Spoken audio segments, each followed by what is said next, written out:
Whatever you want man to do unto you, do ye even so to them. you must also do unto them. For this is the Lord and the prophets. For this is the Lord and the prophets. Can I hear amen? Amen. For whatsoever you want man to do unto you, do even so unto them. Do the same unto them. In other words, if you want to be loved by man, show love to man. If you want to be honored by men or by people or by others, you should also learn how to honor people. You should learn how to honor others. Do unto others what you want others to do unto you. Now, this is known as the golden rule, or the golden principle in theology. But I want to term it the golden wisdom. It is something that should be part of our life. You will not like for anybody to insult you. So you should also not insult people. Right. Do unto others what you want them to do unto you. You will not feel good if others begin to degrade you in the society, make mockery of you in the society, condemn you in the society. So as a child of God and a Christian, you must also develop that attitude. Develop that attitude that you will not also degrade people in society. You will not look down on people in society. You will not molest anybody, irrespective of their family background or their educational background or their educational level. Ladies and gentlemen, God has planned the future for everybody. Today may be your time. Tomorrow may be my time. You may be in your season now. Tomorrow will be the season of another person. And so it's just a matter of time. And therefore, ladies and gentlemen, you may be driving a Volkswagen today.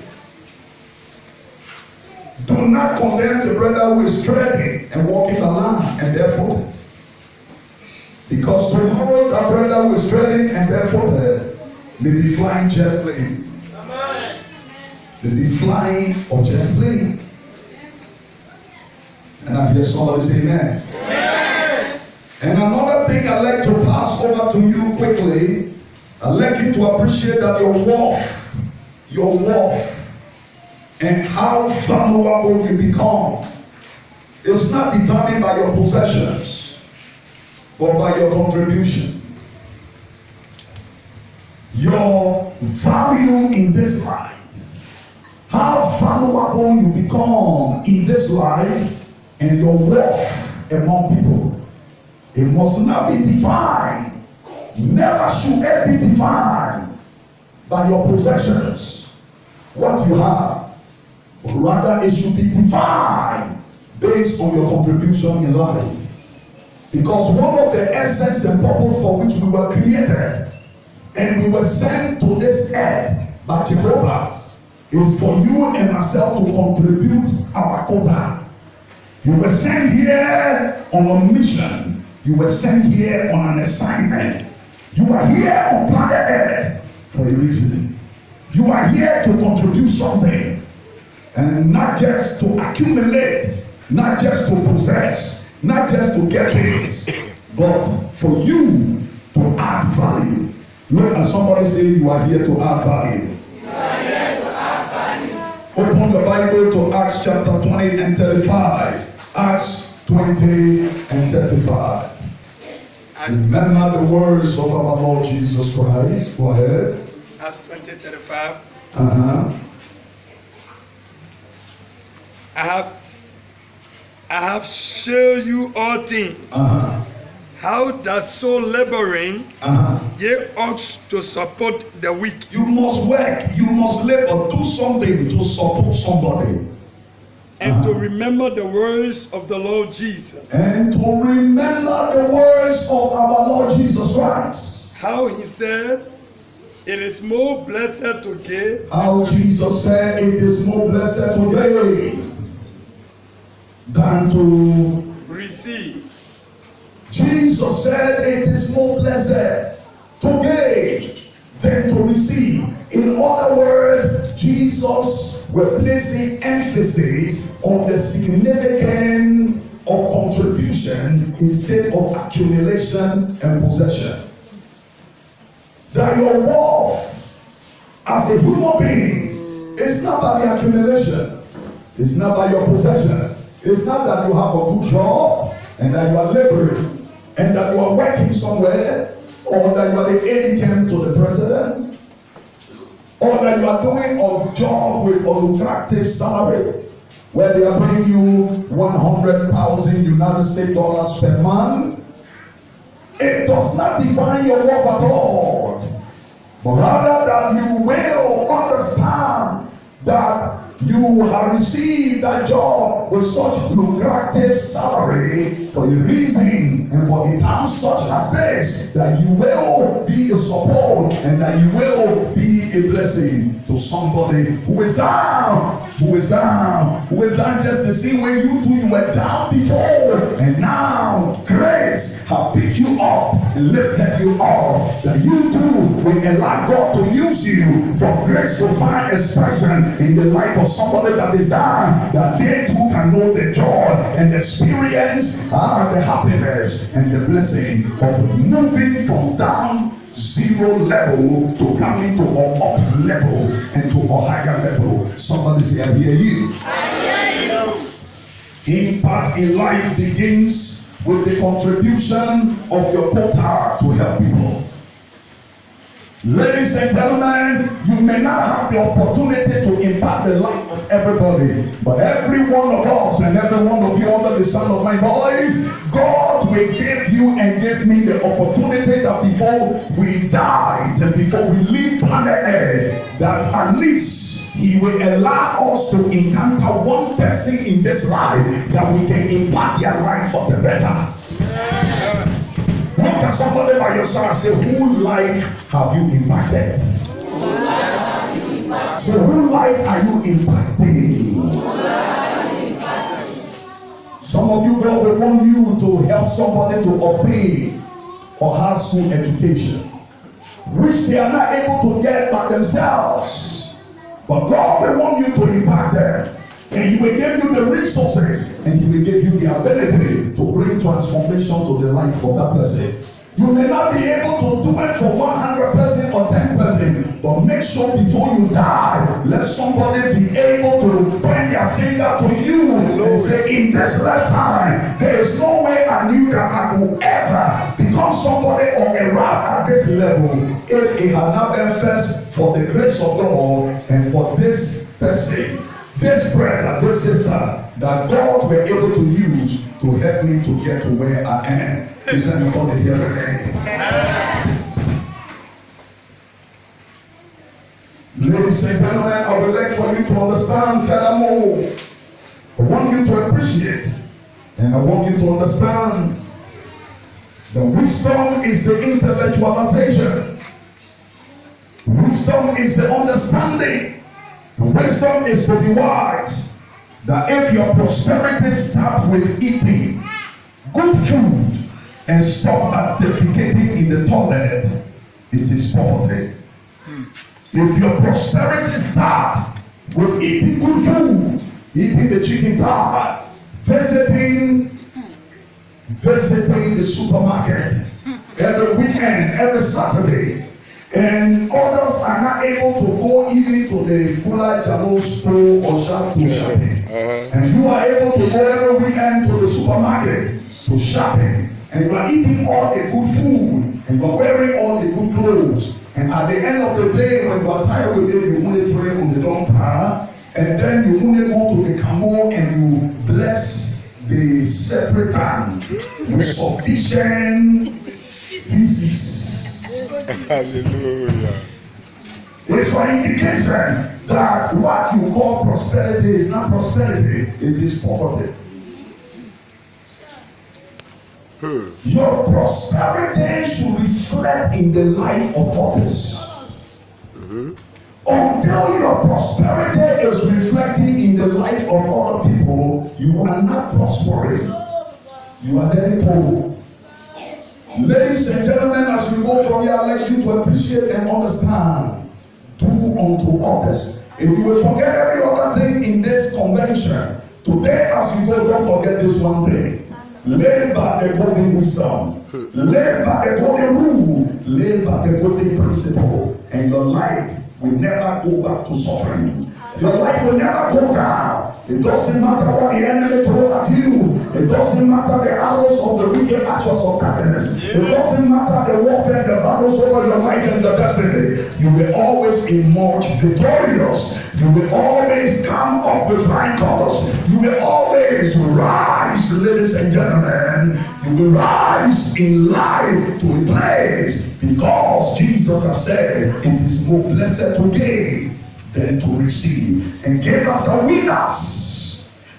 And stingy people and mean people, they are losers.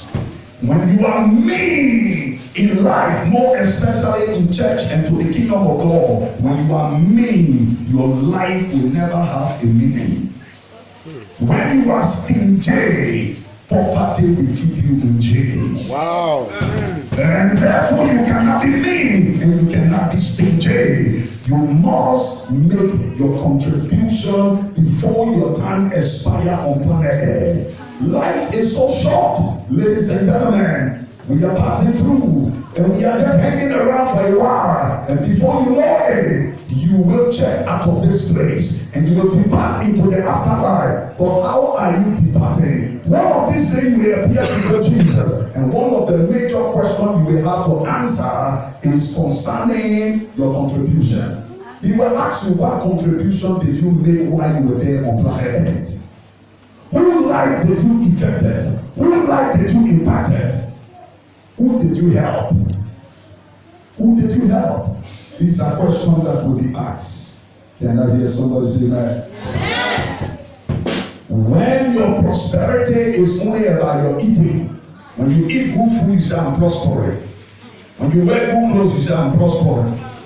When you get flat screen television in your living room, you say, I'm prospering. When you have living room set in your living room, and other people, they don't even have bench to sit down on, you feel that you are on top of things. Ladies and gentlemen, you are in poverty.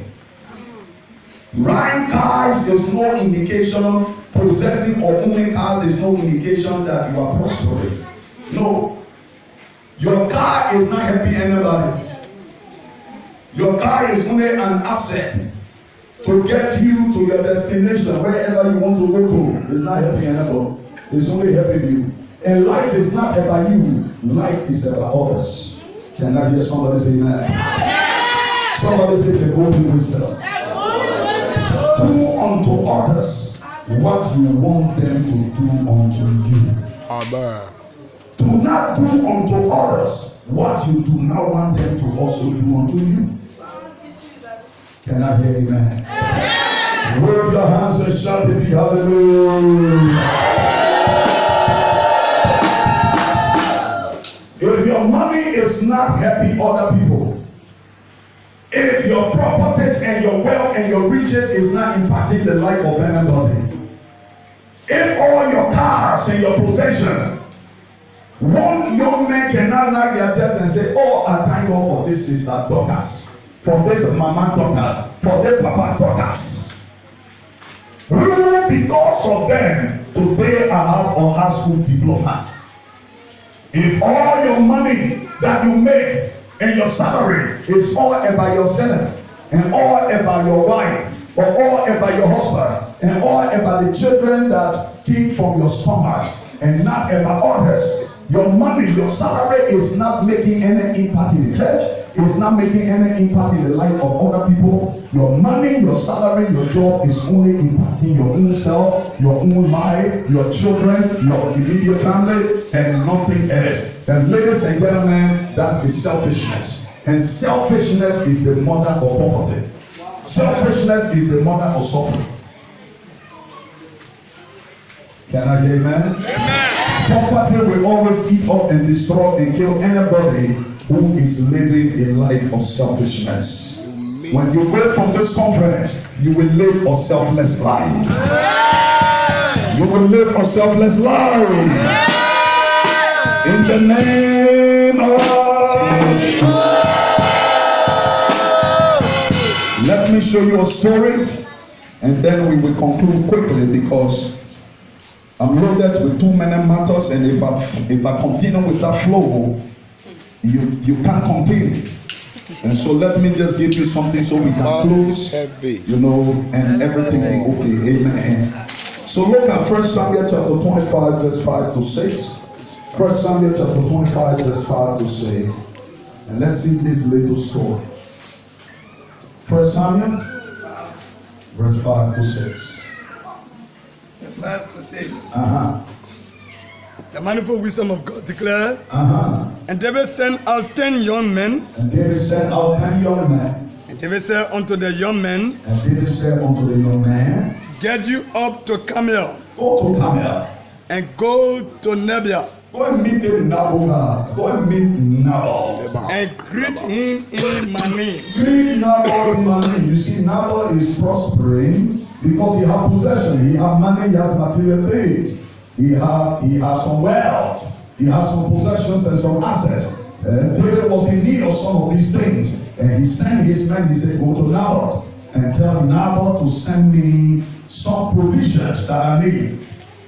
And see the response of Nabal. Go ahead. And thou shalt yet say to him that liveth in prosperity. Okay.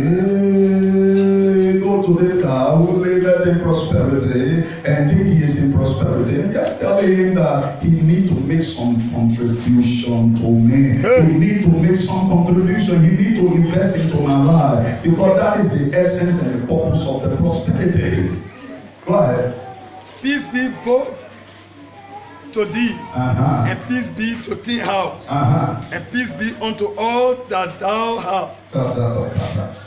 And now I have heard that thou hast sharers. Thou shalt which were with us. We heard them not. Neither was there aught mason unto them. Now go to verse 8. Ask thy young men, and they will show thee. Wherefore, let the young men find favor in thine eyes. Do something to assist us. Make some contribution to us. Now read verse 10 to 11 quick. And never answered David's servants and said, Look at him. Who is David? Who is Mary? Who is Elizabeth? That the food is supposed to be given to my children, I should go and give it to another person. Can you born them? Can you bring them in time here? That's not my responsibility. That's somebody else's responsibility. I'm supposed to send them to school. Why are you coming to me? Let everybody show them their own responsibility. That is Nabal speaking. Nabal is speaking. Who is David? You must never get to a place in life where you look at anybody and say, who are you? Everybody is somebody. Hallelujah. I say everybody is somebody. I say everybody is somebody. If you believe that somebody shout hallelujah. Now I said, who is David? Who is that guy? Go ahead. Hear the next one. Who is the son of Jesse? There be many servants nowadays that break away, every man from his master. Shall I then take my bread? Shall I then take my bread? And my water? My water. And my flesh? And my meat? That I have killed for myself. Go ahead. Gave it unto men. My provisions, my possession that I have for myself and my family, my household. Should I take it now and give it to who? Whom I know now. Whom I know now wins the king. Should I give it to nobody? So David young men turned their way. And went again. Now stop there. Go to 37 to 38. Let's see the conclusion and the consequence of his selfishness. Verse 37. Because he refused to live a life of contribution. Let's see how he ended in destruction. But it came to pass in the morning. And it came to pass in the morning. When the wine was gone out of Naboth. Oh, while he are eating all his wine and drink all his wine and eating all his food. And his wife had told him. And he refused to share it with others and contribute unto others, but he eat all for himself, swallow all for himself. That his heart died within him. And his heart died there. And he became as a stone. He became like a statue. And it came to pass about 10 days after. The Lord smote Naboth that he died. And he was smitten, and what happened to him? He died. He died. Oh, I can't hear you. He died. Jailers get killed. As you go from this conference, you will not die financially. You will not die spiritually. You will not die physically. Your business will not die. Your marriage will not die. There will be no death in your house. There will be no death in your house. In 2019, no death in your house. If you believe it, somebody shout.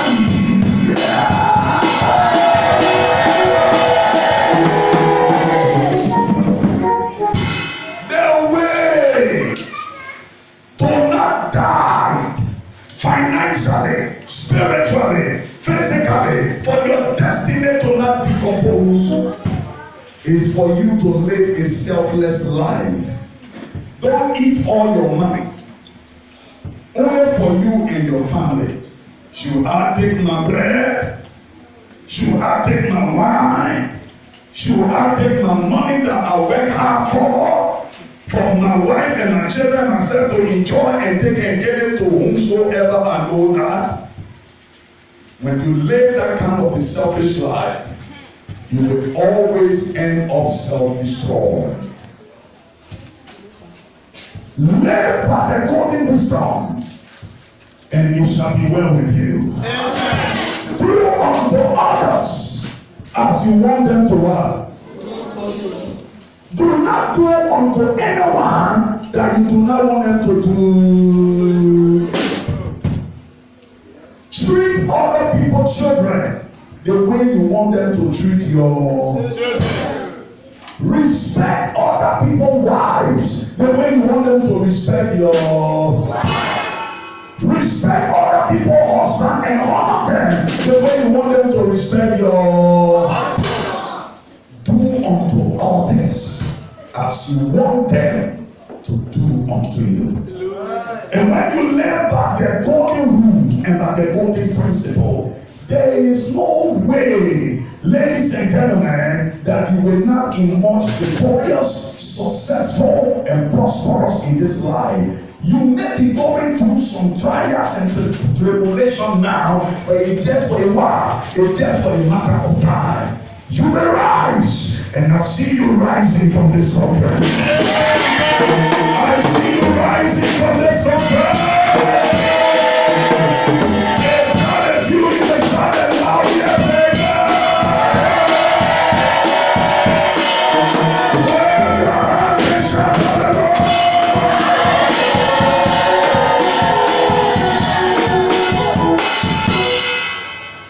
Look at somebody by your side, say, if you allow selfishness to kill you, then you are a fool. Look at somebody, say, don't be foolish. Don't be foolish. Friends, what is foolishness? Because Nigel does a fool. He was selfish.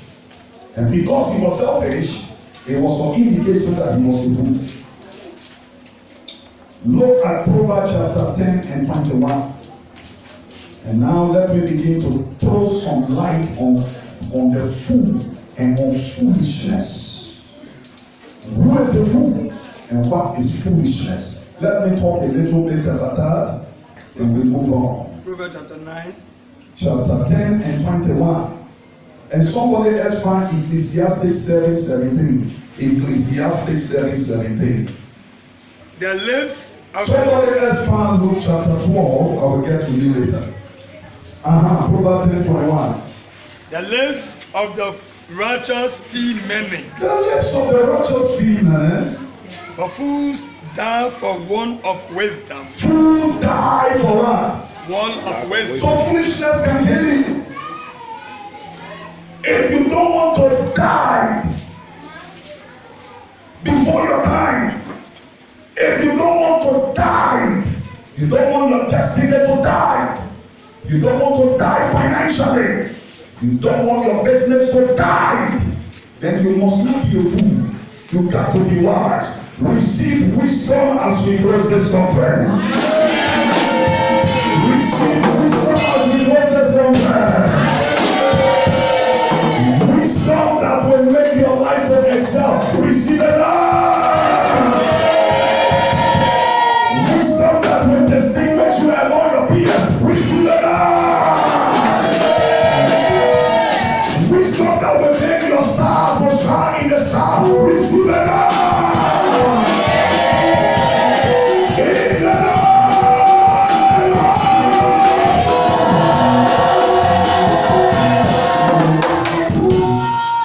Ecclesiastes 7:17. The manifold wisdom of God declared. Be not over much wicked. Don't be over much wicked. Neither be thou foolish. Neither be thou Foolish. Neither be thou foolish. Why should thou die before that time? Oh, you see this thing. Wickedness is always followed or preceded by foolishness. Wherever there is foolishness, there will be wickedness. And wherever there is wickedness, death is near the corner. Death is hanging around that place, that environment. Can I hear somebody say, amen? So you got to go away from wickedness. And to go away from wickedness, to stop wickedness, you must not be a fool. You got to find a way to deal with this foolishness thing because it can destroy you. We don't have the time to look at that one, but Luke chapter 12 and 16 to 21, we are told about this guy, a rich man, who built his house, warehouses. He made a huge farm and he harvested. He had a lot of rice and a lot of provision. He filled it up and filled it up until there was nothing more to store again. Then he said to himself, he said, I have enough for me and for myself and for my family. We will enjoy, keep enjoying for many days and many years. We don't care who died.